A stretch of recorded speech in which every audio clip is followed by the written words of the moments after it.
Okay, and yeah, so tell me about your sign and why you helped organize this today. Yeah. Well, I helped organize it, first of all, because we were supporting a group of women who've been protesting against the closing of the urgent care center in Fort Erie, and I said, I'm going to bring the troops. And we brought the troops. There's hundreds of people here today. An incredible turnout. And I said, bring whatever your issue is with Doug Ford, and you can see how many issues there are. People are not happy, okay? This is the most corrupt government I have ever seen. I mean, look at my sign here. Why is he hiding his phone records? Why? This is an anti-democratic government. This is a government who's been taking rights away from citizens and putting all the power to the top, okay? And I've said so many times, you know, one of the big problems with Doug Ford is he can't stick to his knitting. What is he supposed to be doing as premier? He is supposed to be providing health care. He's supposed to be helping with housing for lower income people. He is supposed to be making sure our education system is good. And he is doing exactly the opposite. And you know why? Because that stuff is hard. But you know what's not hard? Making up fantasies about underground highways and all the nonsense that he's been talking. That's easy, okay? You can fantasize all day long. But governing is hard. And that is what that man and his government cannot do. And he needs to be out of office. That's it. The bottom line, he needs to go. Doug Ford needs to go. I've always thought there's a lot of parallels between him and Trump, and you know, today being like the No Kings Day, right? Like, what are your thoughts on the, you know, his tough talk against you know, the whole 51st state garbage, and like, yeah, he talks tough, but then there's a lot of similarities between the two. I wanted to bring it. If I had another hand to hold another big sign, it would have been a sign that said, Doug Ford is Ontario's Trump. You're right. They're both essentially populists, but autocrats. He thinks he knows everything. He thinks he's the smartest guy in every room. And probably the opposite is true. And he is not governing. That's the big problem. A premier needs to govern. His government needs to govern. And all the essential things that he is supposed to be doing, he is not doing. Okay? We don't have housing for people in lower incomes. That's a government responsibility. We have a crisis in our healthcare system with hallway medicine that he said he was going to fix. He's been underfunding education. He just took OSAP and turned it upside down. So now the students who are least able to afford an education are now getting loans instead of grants and coming out of higher education with huge debt. This is not the way to run a province. This is not, as you can see, with the hundreds of people here, what the people of Ontario want. That's why I did. I've got about 4, but I've given them away. I hope the one with my hockey stick comes back.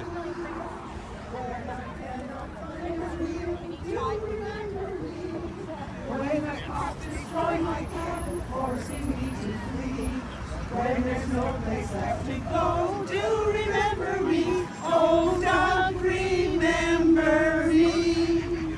Doug Ford tells the cities to curb Airbnbs, make more long-term rentals to meet the local needs. We still could use some rent control, and how about rent freeze? Oh, Doug, remember me. Doug, where be no hope in this perverse economy. Billions go to making roads and millions go money. Oh, Doug, remember me.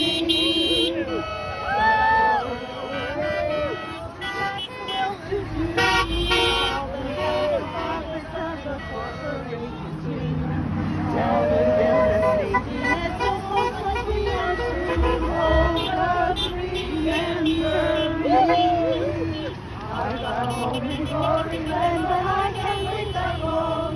I belong in this land, a place where I belong. Life shouldn't have to be this hard, the system is all wrong. Oh, God, remember me. Yes. God, remember me.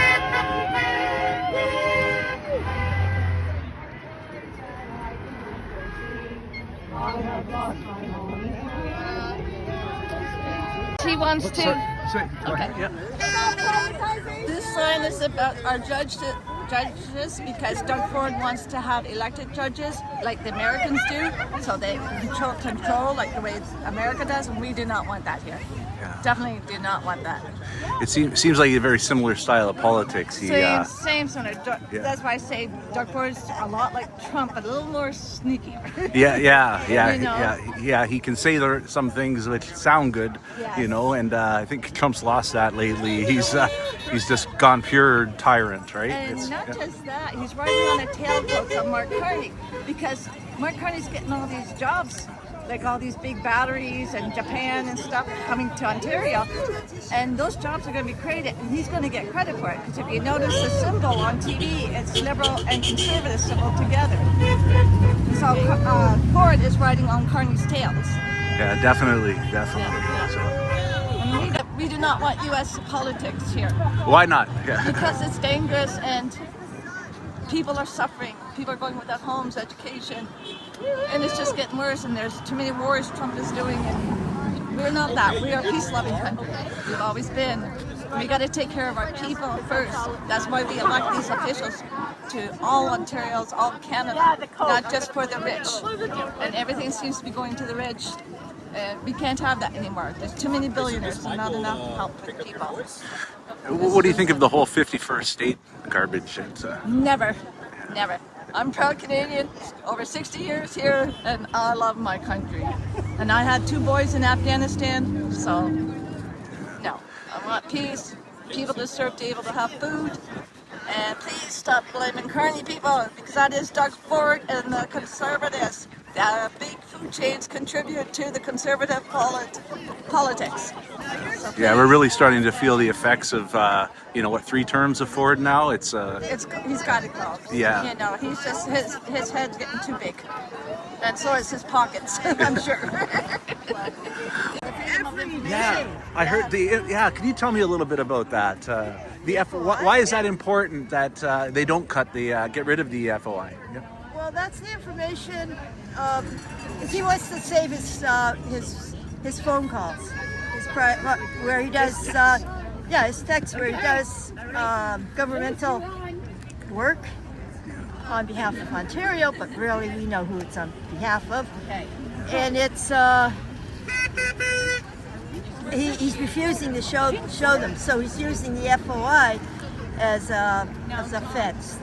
He wants to shut the Freedom of Information down because he doesn't want any transparency for what he's doing, and he doesn't want to be held accountable. That's why we still don't have his text messages, which he was told to release, and he hasn't done, which is not right. And one thing too, if your politicians are going to follow the rule of the law, and they're getting away with all this corruption and fraud, will you show the new generation and stuff? You're saying it's okay to lie and steal and cheat, and you're just going to use fancy words and work your way around you, because that's what you're showing. You're showing people how to be like you. It's very true. I remember in the 2018 during the campaign, that video came out where he was basically selling off the green belt in the back room to his buddies, right? And there was video of it. Like, it's how soon we forget, right? It's like, you need to be accountable. And that's something that they didn't do in the States. They let that all drag out, and now Trump's not being held accountable. And if we keep up the way we're going, no politician will be accountable in Canada either. Because you got to stop them dead in their tracks, or otherwise we'll be like the United States, and that's not good for the people. We're taxpayers, and we don't have the money that the billionaires have. We should not. Nobody should be suffering. Nobody should be homeless. There's no need for it. Conservatives took out rent control. As soon as when that happened, I've seen more young people on the street. And Doug Ford, please do not say they're all druggies, because they're not. They're good, decent people. And as a PSW, I see these people all around. well, we see like the cost of living, right, has gone up like massively, but wages don't, right? So like why doesn't Doug Ford talk to Galen Weston? The owner of Loblaws chain, him and his CEO, they're all all Ford supporters. They donate to their campaigns, to the Conservative Party. Why don't you use the money for good? When you're in a power position, you should use your power for good. Why do you want to be famous for being evil and starving people? Wouldn't you rather be known just to be a human? You know, give some humanity back to the people. You can't. Yeah, I've always thought that with like guys like like Musk and like Bezos. It's like they could do so much good with their money, With their money. but instead they choose to like spread hate and misinformation. And That's what I don't understand. Like, people wonder what your legacy is. I think your legacy in life is to be kind and help each other out. You know, it's not having billions of dollars in your name on all of everything. You're going to be remembered for your cruelty and your dishonesty. You won't be remembered for any good you did. You know. it's very true. Yeah. True.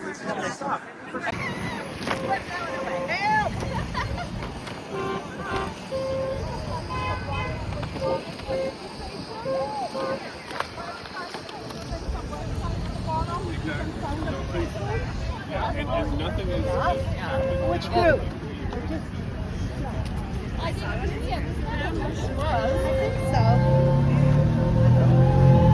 Excuse me. Can you tell me about your thoughts on Doug Ford and what he's done to biodiversity in Ontario? I think he's ramming through for the wrong reasons. He's not using the public's awareness, and he is destroying the future with ramming in all these roadways and everything else that he's doing in Toronto is insane. Airports and things. Just think of the future. 7 generations. Yeah, he's like use of MZOs to kind of open up like, wetlands and things that shouldn't be developed ever. And like, Can you tell me about your sign maybe a little bit? Okay, so I'm with the group called GAS, Grandmothers and Others, active to save the planet. I have 8 grandchildren. I really care about their future. That's true. Tears from my eyes almost. Yeah, we need more people to speak up for the planet.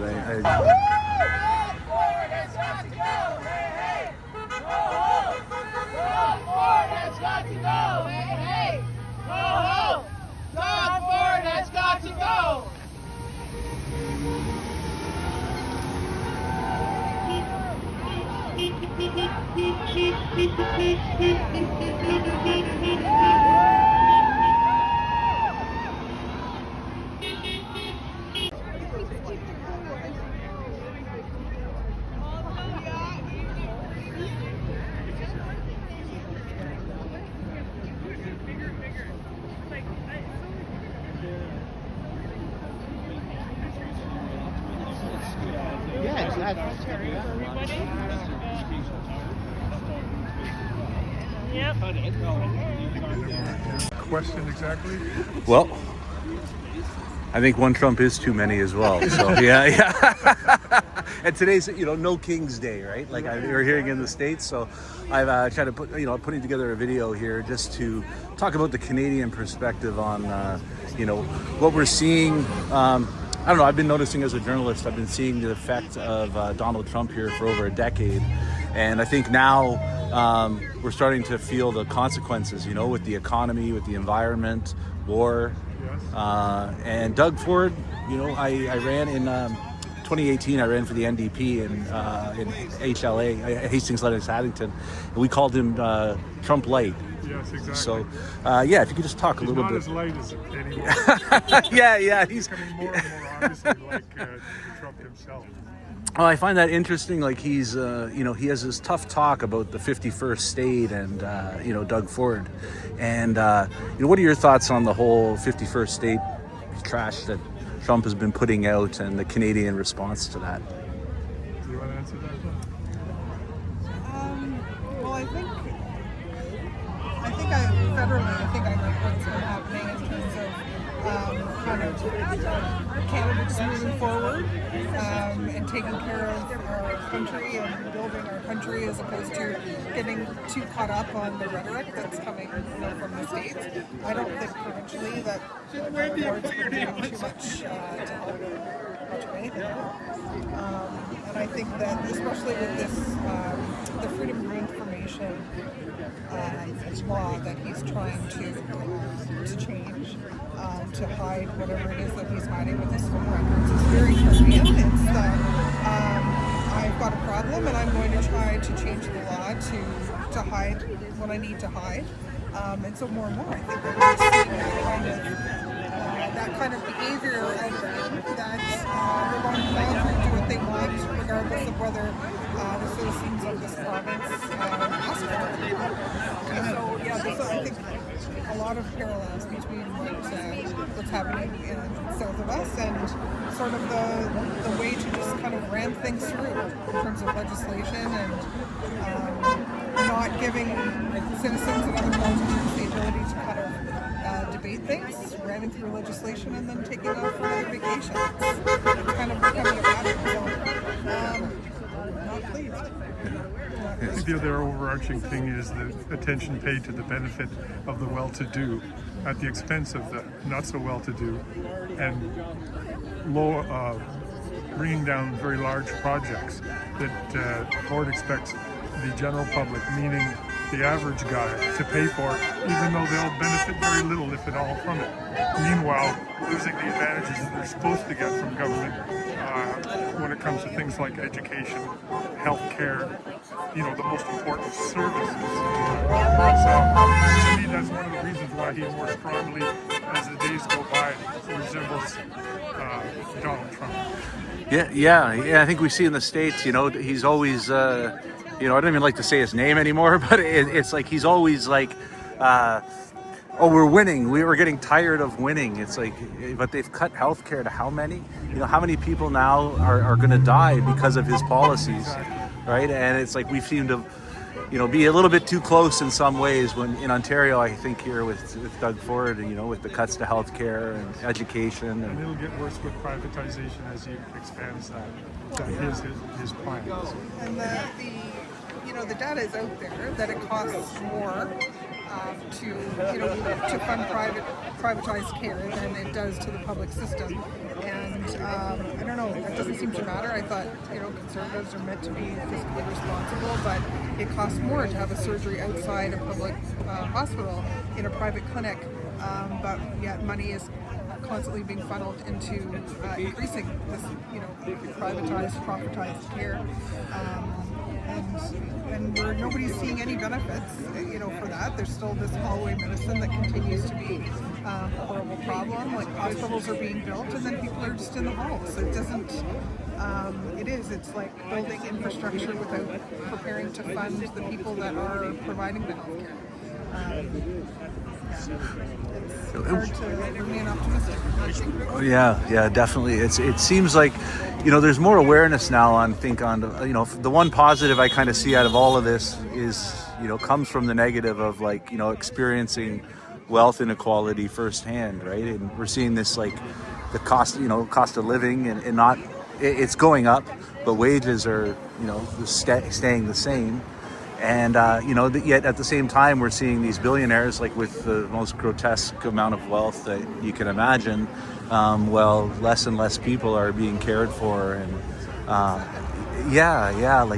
what are your thoughts on that in terms of, what do we do to kind of solve the affordability crisis here?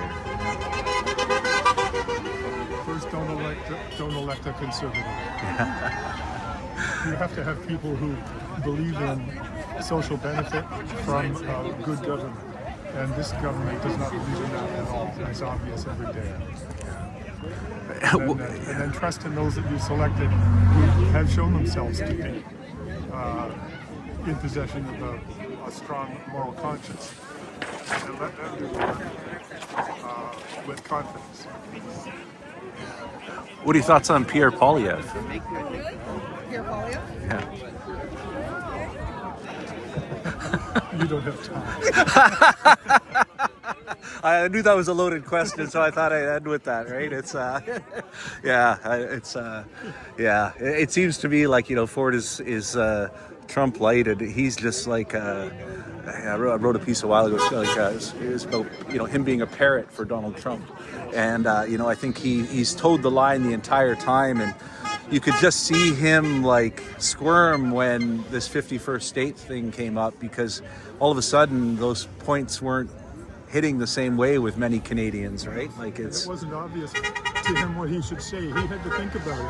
I think, what's wrong with there? You know, like it should be automatic, right? But no, he was thinking about political advantage to himself and nothing else. That's what drives the man. I think it's sad. He's a fish out of water.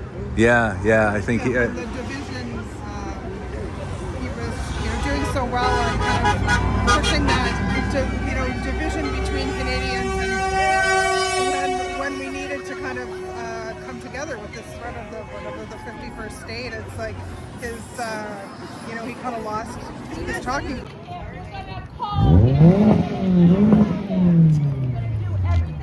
You're going to get your friends and family to do it. The list is long.